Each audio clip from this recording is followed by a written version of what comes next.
بسم اللہ الرحمن الرحیم۔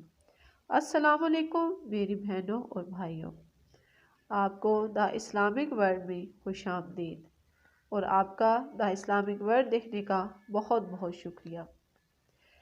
ایک مسلمان ہونے کے ناطے ہمارا فرض ہے کہ ہم نبی صلی اللہ علیہ وآلہ وسلم کی ارشادات کو سنیں اور اس پر عمل کریں تاکہ ہماری دنیاوی اور ابدی زندگی خوشگوار ہو سکے۔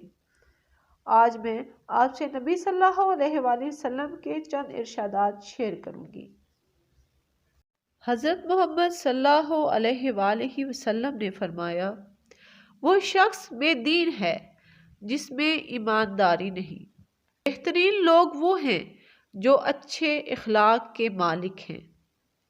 آپ صلی اللہ علیہ وآلہ وسلم نے فرمایا، اپنی حق حلال کی کمائی سے بہتر اور کوئی کھانا نہیں ہو سکتا۔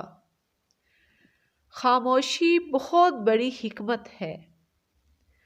میانہ روی اختیار کرنے والا کسی کا محتاج نہیں ہو سکتا۔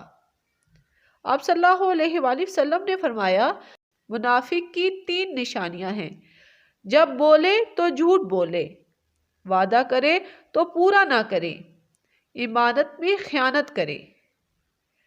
ہر نشے والی چیز حرام ہے۔ آپ صلی اللہ علیہ وآلہ وسلم نے فرمایا، اللہ تعالیٰ نے ہر بیماری کی شفا بھی پیدا کی ہے۔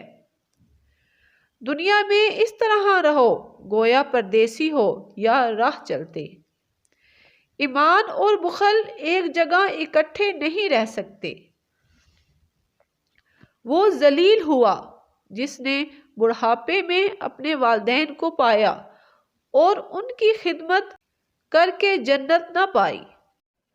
آپ صلی اللہ علیہ وآلہ وسلم نے فرمایا، اپنے بھائی کی مدد کر، خواہ وہ ظالم ہو یا مظلوم۔ مظلوم کی مدد ایسے جیسے ظالم سے اسے چھڑایا جائے، اور ظالم کی مدد یہ ہے کہ اسے ظلم سے باز رکھا جائے۔ یہ دنیا مومن کے لیے قید خانہ ہے اور کافر کے لیے جنت۔ آخر میں میری یہ دعا ہے کہ اللہ ہمیں ان ارشادات پر عمل کرنے کی توفیق عطا کرے اور ہماری زندگیوں میں سے مشکلات اور پریشانیوں کو نکال دے۔ اپنا اور دوسروں کا خیال رکھیے گا۔ اللہ حافظ۔